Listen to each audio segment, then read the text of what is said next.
यदि आप कर्ज में डूबे हुए हैं और आर्थिक तंगी से परेशान हैं, तो आपको सूर्य देव के इस महामंत्र का जाप अवश्य करना चाहिए। यह मंत्र बहुत ही शक्तिशाली और प्रभावशाली मंत्र है। इस मंत्र के नियमित 108 बार जाप करने मात्र से ही कर्ज में शीघ्र ही मुक्ति मिलती है, धन और संपत्ति में वृद्धि होती है, घर परिवार में सौभाग्य और शांति बनी रहती है। इस मंत्र से आप कर्ज मुक्त हो जाओगे, धन वृद्धि आपके जीवन में होने लगेगी। सूर्य भगवान बहुत ही दयालु हैं, वह अपने भक्तों की मनोकामनाओं को पूरी करते हैं। इस महामंत्र के नियमित 108 बार जाप करने से आपकी सभी मनोकामनाएं पूरी हो जाएंगी और आपके जीवन में धन की कोई भी कमी नहीं रहेगी। आप अपने जीवन में उन्नति प्राप्त करेंगे, आपको हमेशा सफलता ही प्राप्त होगी। इसलिए प्यारे भक्तों, इस मंत्र को साधारण समझने की गलती बिल्कुल भी ना करें। यह मंत्र बहुत ही प्रभावशाली मंत्र है। इस मंत्र का प्रभाव तुरंत ही दिखाई देने लगता है।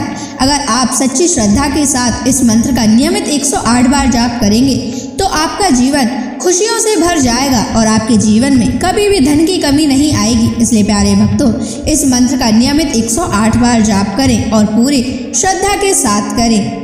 अगर आप सूर्य देव का आशीर्वाद प्राप्त करना चाहते हैं तो इस वीडियो को लाइक और चैनल को सब्सक्राइब जरूर कर दीजिए और कमेंट बॉक्स में जय सूर्य देव अवश्य लिख दीजिए। तो चलिए भक्तों, मंत्र का जाप करना प्रारंभ करते हैं। ओम ह्रीं श्रीं सूर्याय सहस्र तेजसे महाधन प्रदायकाय नमः। ओम ह्रीं श्रीं सूर्याय सहस्र तेजसे महाधन प्रदायकाय नमः। ओम ह्रीं श्रीं सूर्याय सहस्र तेजसे महाधन प्रदायकाय नमः। ओम ह्रीं श्रीं सूर्याय सहस्र तेजसे महाधन प्रदायकाय नमः। ओम ह्रीं श्रीं सूर्याय सहस्र तेजसे महाधन प्रदायकाय नमः।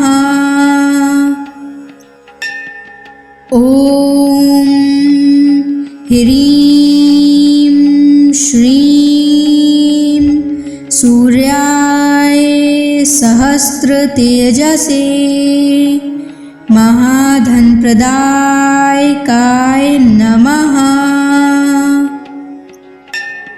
ओम ह्रीं श्रीं सूर्याय सहस्र तेजसे महाधन प्रदायकाय नमः। ओम ह्रीं श्रीं सूर्याय सहस्र तेजसे महाधन प्रदायकाय नमः। ओम ह्रीं श्रीं सूर्याय सहस्र तेजसे महाधन प्रदायकाय नमः। ओम ह्रीं श्रीं सूर्याय सहस्र तेजसे महाधनप्रदायकाय नमः। ॐ ह्रीं श्रीं सूर्याय सहस्रतेजसे महाधनप्रदायकाय नमः। ॐ ह्रीं श्रीं सूर्याय सहस्रतेजसे महाधनप्रदायकाय नमः। ॐ ह्रीं श्रीं सूर्याय सहस्रतेजसे महाधनप्रदायकाय नमः। ॐ ह्रीं श्रीं सूर्याय सहस्रतेजसे महाधनप्रदायकाय नमः। ॐ ह्रीं श्रीं सूर्याय सहस्रतेजसे महाधनप्रदायकाय नमः। ॐ ह्रीं श्रीं सूर्याय सहस्रतेजसे महाधनप्रदायकाय नमः। ॐ ह्रीं श्रीं सूर्याय सहस्रतेजसे महाधनप्रदायकाय नमः। ॐ ह्रीं श्रीं सूर्याय सहस्रतेजसे महाधनप्रदायकाय नमः। ॐ ह्रीं श्रीं सूर्याय सहस्रतेजसे महाधनप्रदायकाय नमः। ॐ ह्रीं श्रीं सूर्याय सहस्रतेजसे महाधनप्रदायकाय नमः। ॐ ह्रीं श्रीं सूर्याय सहस्रतेजसे महाधनप्रदायकाय नमः। ॐ ह्रीं श्रीं सूर्याय सहस्रतेजसे महाधनप्रदायकाय नमः। ॐ ह्रीं श्रीं सूर्याय सहस्रतेजसे महाधनप्रदायकाय नमः। ॐ ह्रीं श्रीं सूर्याय सहस्रतेजसे महाधनप्रदायकाय नमः। ॐ ह्रीं श्रीं सूर्याय सहस्रतेजसे महाधनप्रदायकाय नमः। ॐ ह्रीं श्रीं सूर्याय सहस्रतेजसे महाधनप्रदायकाय नमः। ॐ ह्रीं श्रीं सूर्याय सहस्रतेजसे महाधनप्रदायकाय नमः। ॐ ह्रीं श्रीं सूर्याय सहस्रतेजसे महाधनप्रदायकाय नमः। ॐ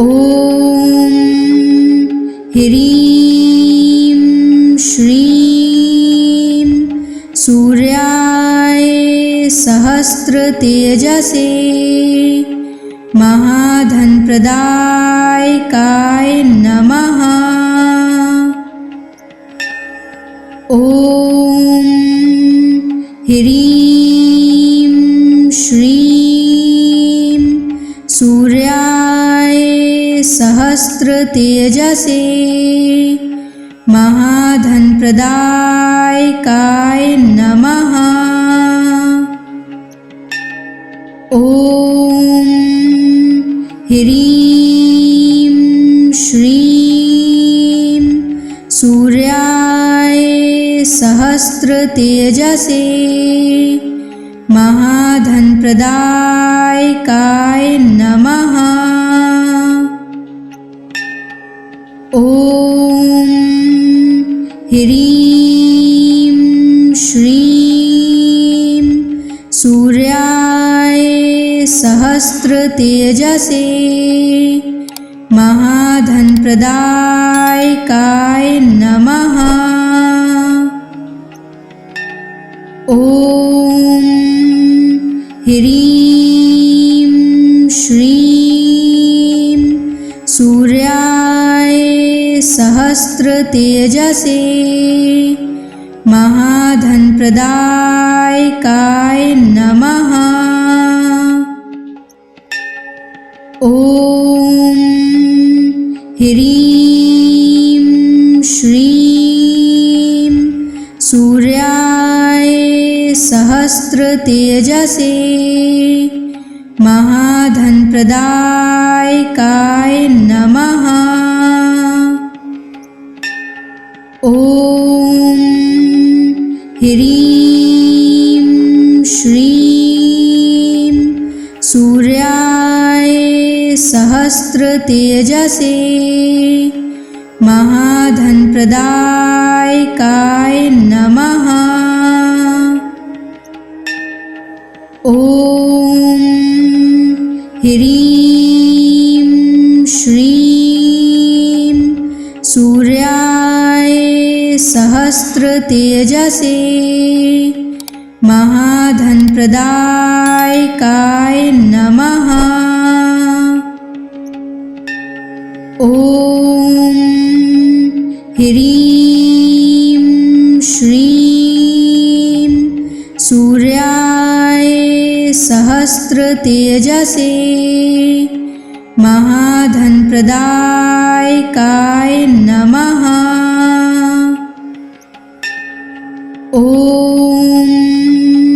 ह्रीं श्रीं सूर्याय सहस्रतेजसे महाधनप्रदायकाय नमः।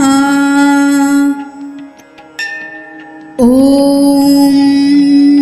ह्रीं श्रीं सूर्याय सहस्त्रतेजसे महाधनप्रदायकाय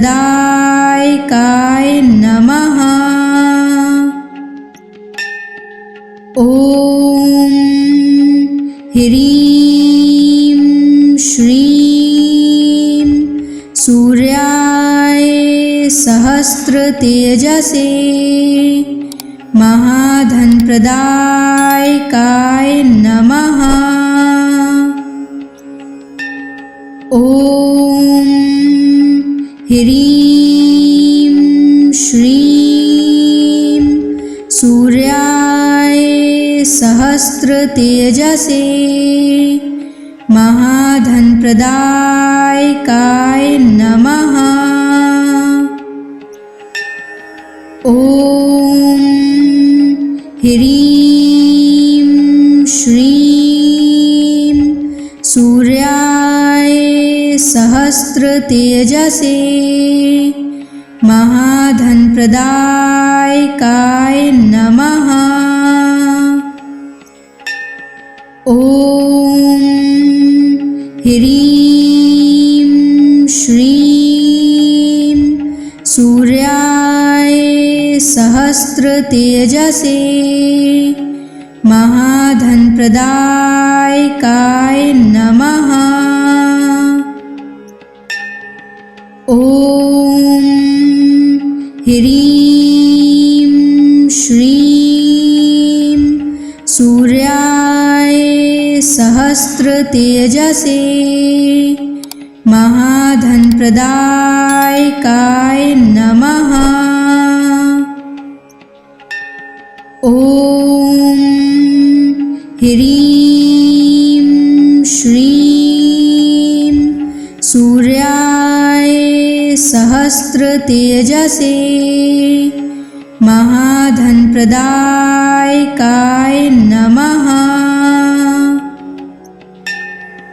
ॐ ह्रीं श्रीं सूर्याय सहस्त्रतेजसे महाधनप्रदायकाय नमः। ॐ ह्रीं श्रीं सूर्याय सहस्त्रतेजसे महाधनप्रदायकाय नमः। ॐ ह्रीं श्रीं सूर्याय सहस्त्रतेजसे महाधनप्रदायकाय नमः। ॐ ह्रीं श्रीं सूर्याय सहस्त्रतेजसे महाधनप्रदायकाय नमः। ॐ ह्रीं श्रीं सूर्याय सहस्त्रतेजसे महाधनप्रदायकाय नमः। ॐ ह्रीं श्रीं सूर्याय सहस्त्रतेजसे महाधनप्रदायकाय नमः। ॐ ह्रीं श्रीं सूर्याय सहस्त्रतेजसे महाधनप्रदायकाय नमः। ॐ ह्रीं श्रीं सूर्याय सहस्त्रतेजसे महाधनप्रदायकाय नमः।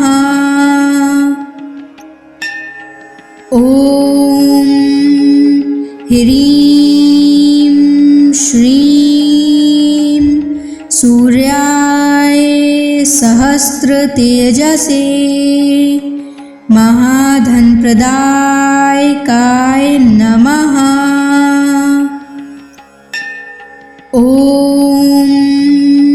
ह्रीं श्रीं सूर्याय सहस्रतेजसे महाधनप्रदायकाय नमः।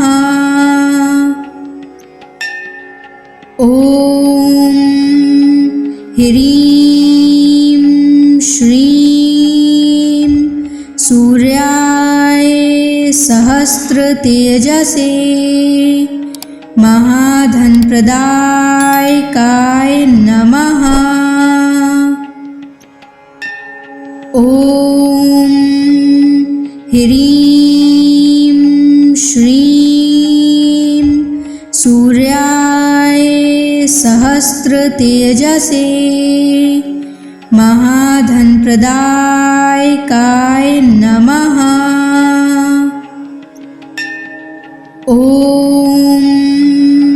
ह्रीं श्रीं सूर्याय सहस्रतेजसे महाधनप्रदायकाय नमः। ॐ ह्रीं श्रीं सूर्याय सहस्रतेजसे महाधनप्रदायकाय नमः। ॐ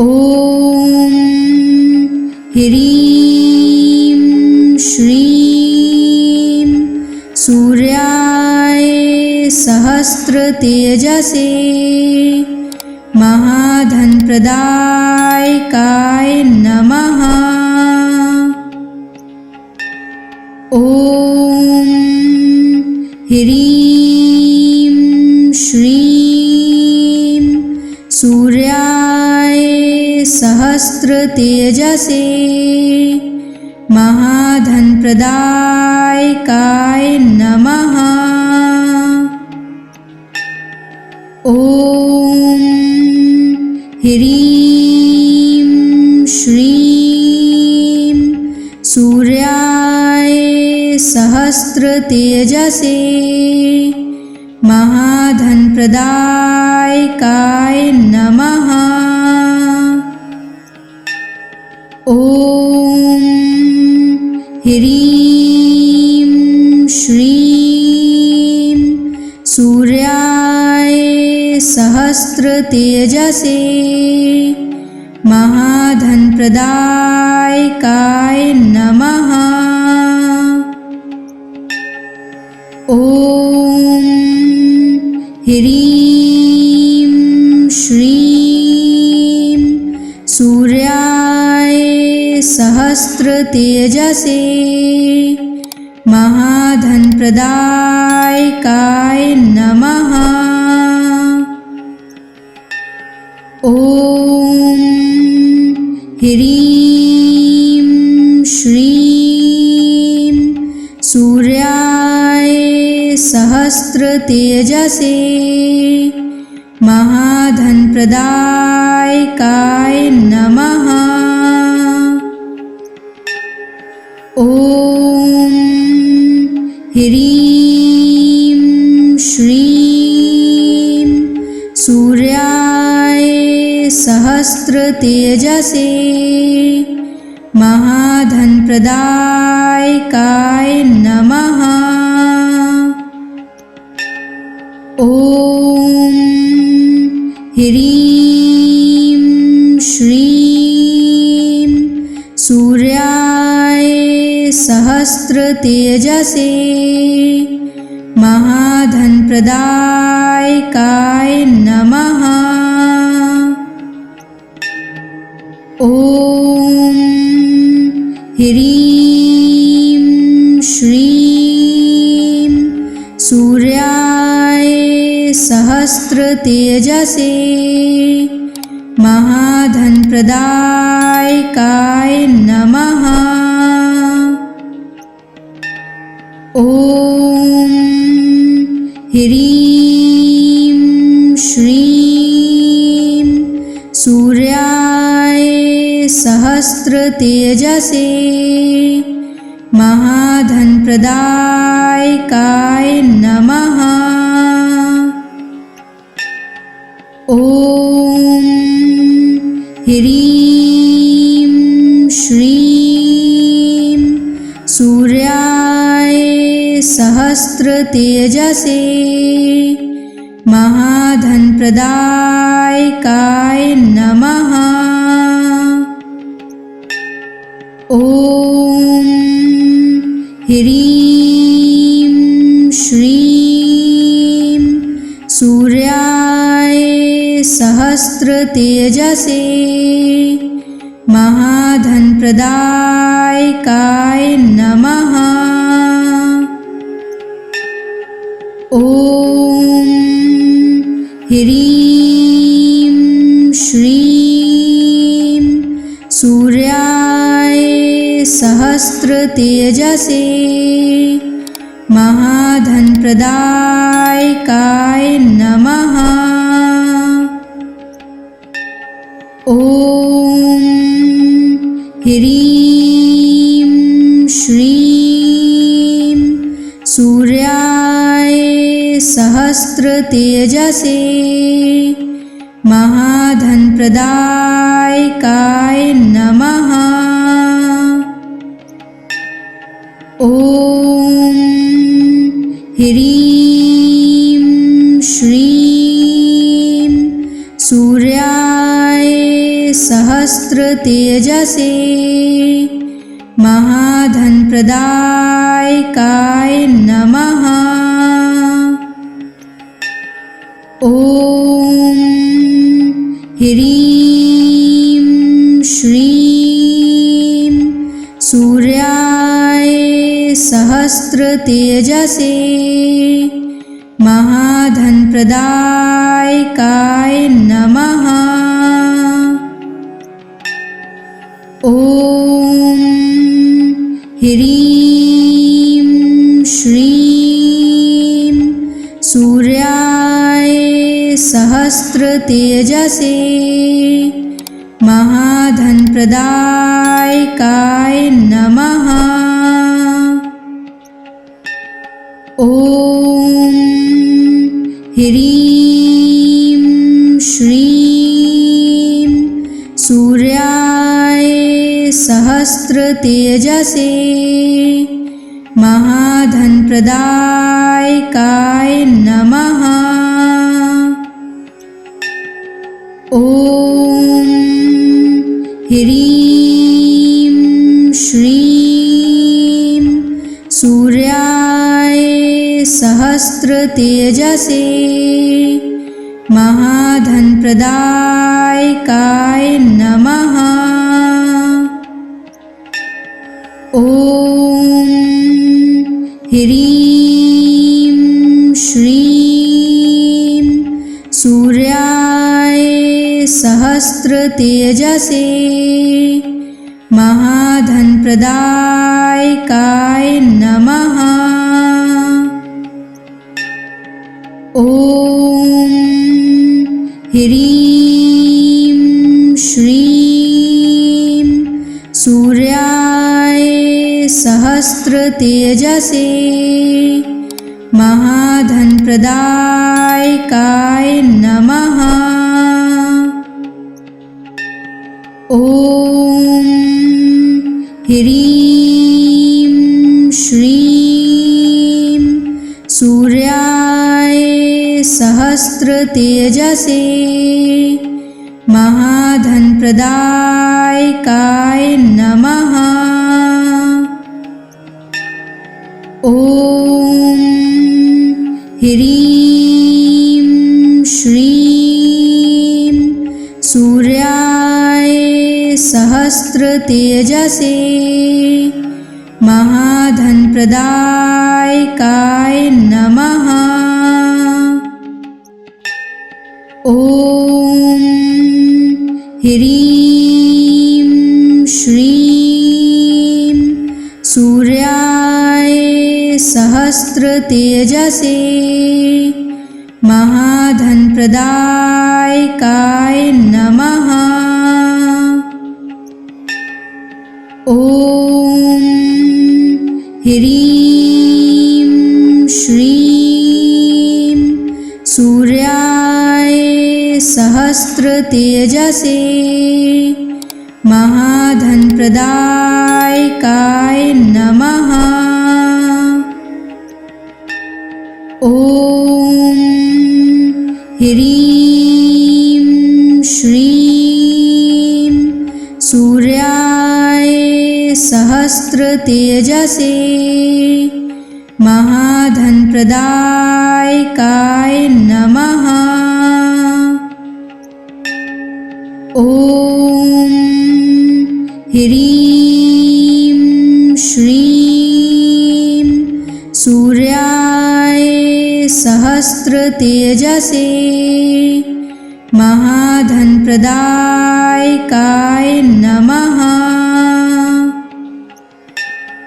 ॐ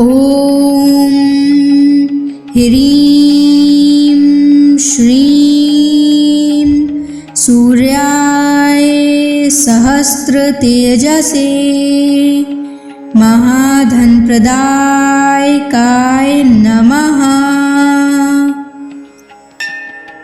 ॐ ह्रीं श्रीं सूर्याय सहस्रतेजसे महाधनप्रदायकाय नमः।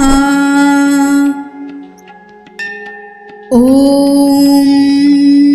ह्रीं श्रीं सूर्याय सहस्रतेजसे महाधनप्रदायकाय नमः। ॐ ह्रीं श्रीं सूर्याय सहस्रतेजसे महाधनप्रदायकाय नमः। ॐ ह्रीं श्रीं सूर्याय सहस्रतेजसे महाधनप्रदायकाय नमः। ॐ ह्रीं श्रीं सूर्याय सहस्रतेजसे महाधनप्रदायकाय नमः। ॐ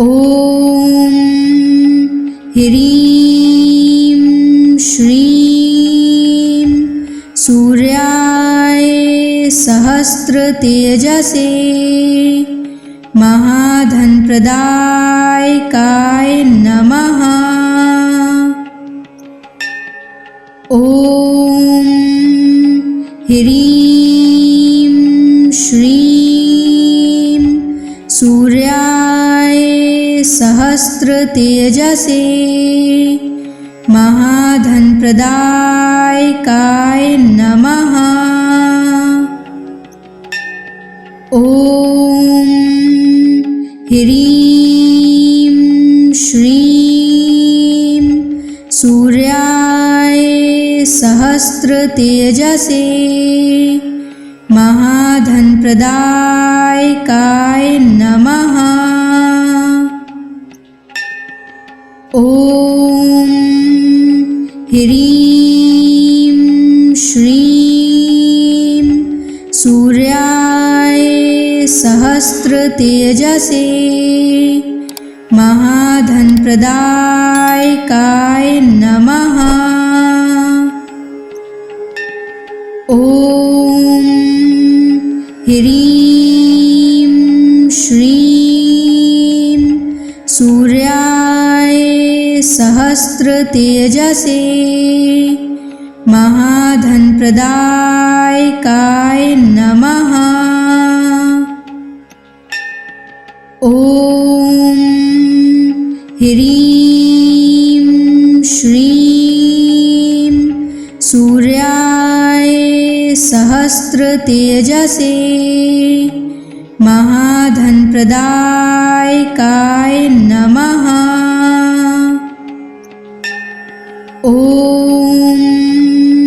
ह्रीं श्रीं सूर्याय सहस्रतेजसे महाधनप्रदायकाय नमः। ॐ ह्रीं श्रीं सूर्याय सहस्रतेजसे महाधनप्रदायकाय नमः। ॐ ह्रीं श्रीं सूर्याय सहस्रतेजसे महाधनप्रदायकाय नमः। ॐ ह्रीं श्रीं सूर्याय सहस्रतेजसे महाधनप्रदायकाय नमः। ॐ ह्रीं श्रीं सूर्याय सहस्रतेजसे महाधनप्रदायकाय नमः। ॐ ह्रीं श्रीं सूर्याय सहस्रतेजसे महाधनप्रदायकाय नमः। ॐ ह्रीं श्रीं सूर्याय सहस्रतेजसे महाधनप्रदायकाय नमः। ॐ ह्रीं श्रीं सूर्याय सहस्रतेजसे महाधनप्रदायकाय नमः। ॐ ह्रीं श्रीं सूर्याय सहस्रतेजसे महाधनप्रदायकाय नमः। ॐ ह्रीं श्रीं सूर्याय सहस्रतेजसे महाधनप्रदायकाय नमः। ॐ ह्रीं श्रीं सूर्याय सहस्रतेजसे महाधनप्रदायकाय नमः। ॐ ह्रीं श्रीं सूर्याय सहस्रतेजसे महाधनप्रदायकाय नमः। ॐ ह्रीं श्रीं सूर्याय सहस्रतेजसे महाधनप्रदायकाय नमः। ॐ ह्रीं श्रीं सूर्याय सहस्रतेजसे महाधनप्रदायकाय नमः। ॐ ह्रीं श्रीं सूर्याय सहस्रतेजसे महाधनप्रदायकाय नमः। ॐ ह्रीं श्रीं सूर्याय सहस्रतेजसे महाधनप्रदायकाय नमः। ॐ ह्रीं श्रीं सूर्याय सहस्रतेजसे महाधनप्रदायकाय नमः। ॐ ह्रीं श्रीं सूर्याय सहस्रतेजसे महाधनप्रदायकाय नमः। ॐ ह्रीं श्रीं सूर्याय सहस्रतेजसे महाधनप्रदायकाय नमः। ॐ ह्रीं श्रीं सूर्याय सहस्रतेजसे महाधनप्रदायकाय नमः।